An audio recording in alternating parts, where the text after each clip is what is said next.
नमस्कार, मैं सुजीत कुमार और आप देख रहे हैं लाइव बिहार 24 और तृतीय एएनएन। दोस्तों, अभी हमारी मौजूदगी है बिहार के गया जिला के टिकारी में। और टिकारी में आप देख सकते हैं विनोद शर्मा जी हैं, जो कि पहले ये बीजेपी में है। अब बीजेपी को 40 साल इन्होंने दिए। मेन आज इनसे मुलाकात करने का मेन मकसद है कि 40 साल बीजेपी के देने के बाद इन्होंने जन स्वराज का ज्वाइन कर लिए हैं, जन स्वराज में आ गए हैं। मेन इनसे जानते हैं कि इनका जन स्वराज में आने का कारण क्या है? क्या वहाँ पे सही नहीं लग रहा था, दिक्कत लगा जो इन्होंने जन स्वराज में आ गए हैं बीजेपी को छोड़ करके? सर, स्वागत है मेरे चैनल में। बहुत बहुत धन्यवाद आपके चैनल को भी और आपके दर्शक को भी। सर, जैसे कि आपने 40 साल अपने बीजेपी को दिए, जहाँ तक हम मित्रों से पता लगा कि आपने 40 साल बीजेपी को दिए और जन स्वराज में आ गए। क्या मतलब रहा सर, मतलब जन स्वराज में आने का? सबसे पहले तो मैं पार्टी क्यों छोड़ा इस पर बात करूंगा। पार्टी में हम भारतीय जनता पार्टी में प्रारंभ से ही, जब से राजनीतिक जीवन शुरू हुआ, जब से हम होश संभाले, ज्ञान हुआ देश और राज्य के बारे में, तो हम भारतीय जनता पार्टी को चयन किया। 1985 से हम इसमें सक्रिय भूमिका में अपना योगदान देने लगे। 85 से सक्रिय सदस्य के रूप में जिला कार्य समिति से लेकर प्रखंड में अध्यक्ष रहे, दो बार अध्यक्ष भी रहे। युवा मोर्चा के भी अध्यक्ष रहे, युवा मोर्चा के जिला में उपाध्यक्ष रहे। फिर हम मूल जो भाजपा है विंग, उसका जिला के मंत्री तक रहे।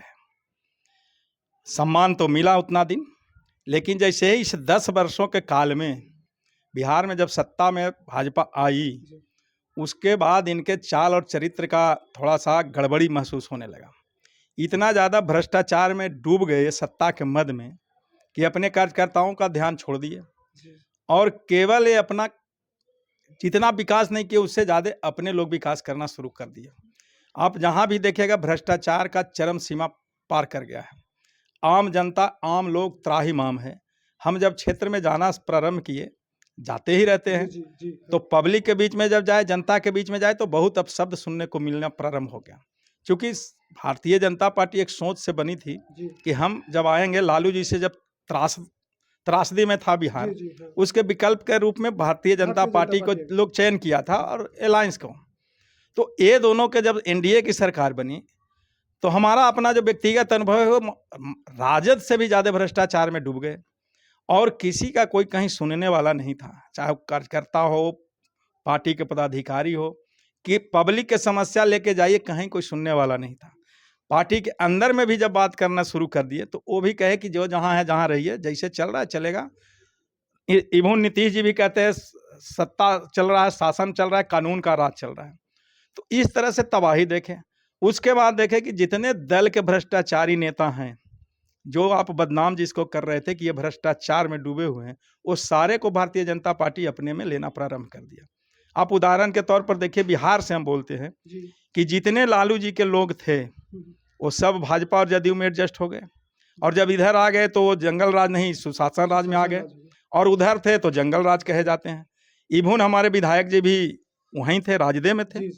ये तो 2005 में लोजप्पा पकड़े, 2005 के पहले राजद में थे, जब जंगल राज के कल्पना था, लोग जंगल राज का बात होती थी। तो इस तरह से सबको अपने में ले लिए। बिहार में करीब करीब जितने राजद में थे लोग, जिसको लोग भयभीत मानते थे, श्याम रजक हो जाए, रामकृपाल यादव के देख लीजिए, इस तरह तो इधर है।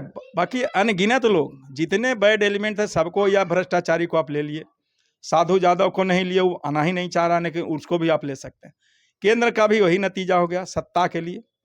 मोदी जी बोले कि भ्रष्टाचारियों को हम बख्शेंगे नहीं, लेकिन महाराष्ट्र में देख लीजिए, जितने भ्रष्टाचारी थे, पवार गुट वाले, वो शिंदे वगैरह, सबको आप अपने में मिला लिए।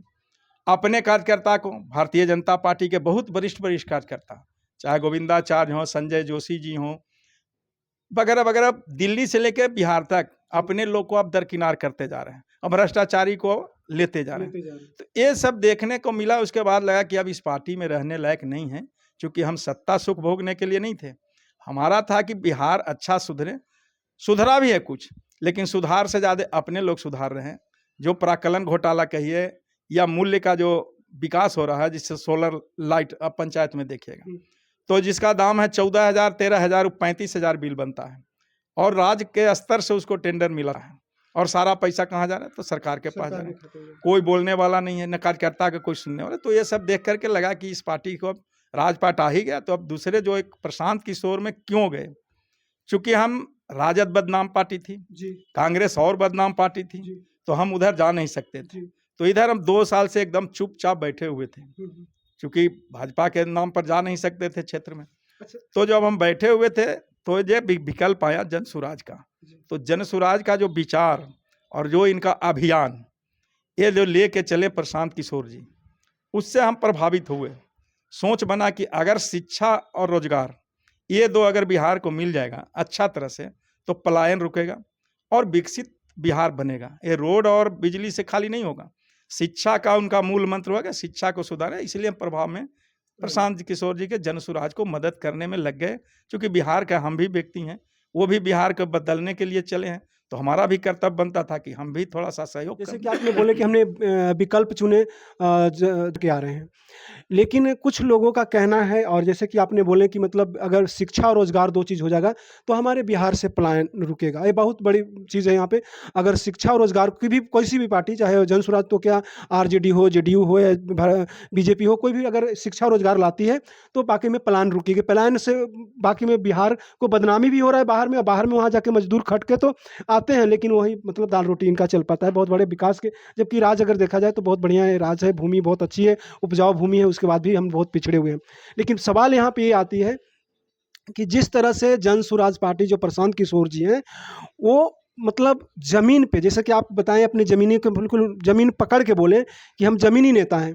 आपने ये भी बोले कि हमने कांग्रेस में नहीं किया कि कांग्रेस बदनाम पार्टी है, आरजेडी में नहीं किया जरा आरजेडी बदनाम पार्टी है। तो कहीं ना कहीं आप कहीं ना कहीं एक अच्छा विकल्प ढूंढ रहे थे, विकल्प के तौर पे आपको जन सुराज मिला भी। लेकिन सर कुछ लोगों का कहना है कि जन सुराज कहीं ना कहीं वो अपनी रोटियां सेकने आई है, कहीं ना कहीं वो पैसे खर्च करके पैसे कमाने के काम करने आई है, वो कहीं सत्ता में नहीं आने के किसी न किसी का बी टीम का काम कर रही है। इस पे सर क्या कहेंगे आप? देखिए, ऐसा तो राजनीतिक दल अफवाह फैलाएंगे ही अपना फायदा के लिए, वैसी बात है नहीं। ये प्रशांत किशोर जी के बारे में सारे लोग जान रहे हैं। हम विशेष रूप से बता देते हैं आपके माध्यम से, चैनल के माध्यम से, कि प्रशांत किशोर जी एक प्रोफेशनल टीम बनाए थे अपना, और स्वयं वो बोलते हैं। उन्होंने जब प्रारंभ किया तो सबसे पहले माननीय प्रधानमंत्री नरेंद्र मोदी जी का काम किया, और उनको प्रधानमंत्री बनाने में अहम भूमिका निभाए रणनीति बना करके। उसके बाद इन्होंने नीतीश कुमार को बनाया, सहयोग किया, नीतीश कुमार भी इनको साथ लिए और नीतीश कुमार को मदद किए। राजद और नीतीश जी जब लड़ रहे थे तो नीतीश जी को मदद किए, तो नीतीश जी भी गद्दी प्राप्त किए। उसके बाद ममता बनर्जी का साथ दिए, ममता बनर्जी भी सफल हुई। केजरीवाल को भी साथ दिए, केजरीवाल भी सफल हुए। तेलंगाना में नाम नहीं याद है कौन मुख्यमंत्री अभी है, वो भी इनको लिया, क्योंकि ये प्लानिंग करते थे ये कैसे विकसित होगा, कैसे वोट पड़ेगा, कैसे आप जीतिएगा, मुद्दा खोजते थे। तो इस रूप में प्रोफेशनल रूप में है सही, लेकिन वो काम किए, और जिसका जिसका काम किया वो सब सफल हुए। इन्होंने विचार किया कि हम सबको सफल कर दिए, अब हम बिहार का नागरिक हैं, बिहार में जन्मे पले हैं, तो एक सोच बनाए कि हम बिहार के जनता को सहयोग करें, जनता को विचार दें कि हाँ भाई तुम्हारा बदलाव कैसे होगा। तो ये अभियान लेकर के बिहार में अपने स्वयं उतरे कि अब हम बिहार के जनता को समझाएंगे, और अगर समझ गई तो फिर बिहार का कायाकल्प दूर हो जाएगा।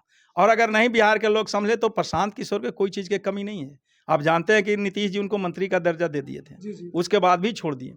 वो जहाँ चाहेंगे जहाँ एडजस्ट, लेकिन उन्होंने कल्पना किया कि बिहार बहुत पिछड़ा है, कहीं भी गाली बिहारी सुनता है तो उनमें बिहारी प्रशांत जी भी हैं। तो इन्होंने सोचा कि बिहारी आखिर पिछड़ा क्यों है, बिजली हो गया है, रोड हो गया है, पानी मिला, सब मिला, उसके बाद भी पिछड़ा क्यों है।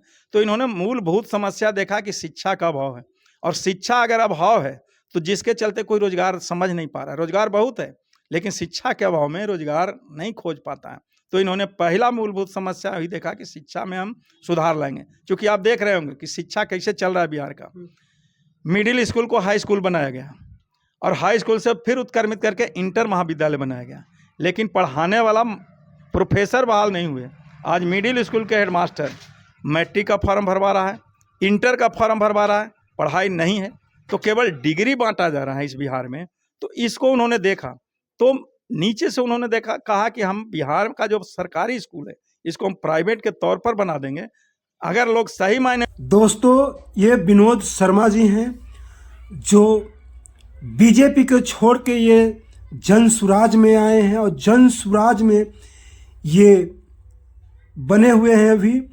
इनसे कुछ सवाल है, कमेंट करिए आप कमेंट बॉक्स में। मिलेंगे इनसे नेक्स्ट वीडियो में किसी नेक्स्ट टॉपिक के साथ। तब तक आप लोग बने रहिए तृतीय नयन के साथ, लेकिन आप लोग कमेंट जरूर करिएगा। इनसे कुछ सवाल रह गया होगा जनता से जुड़ी हुई, बीजेपी के इन्होंने क्यों छोड़े, बीजेपी को 40 साल देने के बाद भी इन्होंने बीजेपी के छोड़े, तो आखिर क्या कारण रही होगी। जिस तरह से इन्होंने बता रहे हैं कि बीजेपी में काफ़ी भ्रष्टाचार बढ़ गई है, आरजेडी से ज़्यादा भ्रष्टाचार बीजेपी में हो गई है, तो क्या कारण है, सारे मुद्दे पे बात करने के लिए इनसे मिलते हैं नेक्स्ट वीडियो में। तब तक के लिए धन्यवाद। जय हिंद, जय भारत।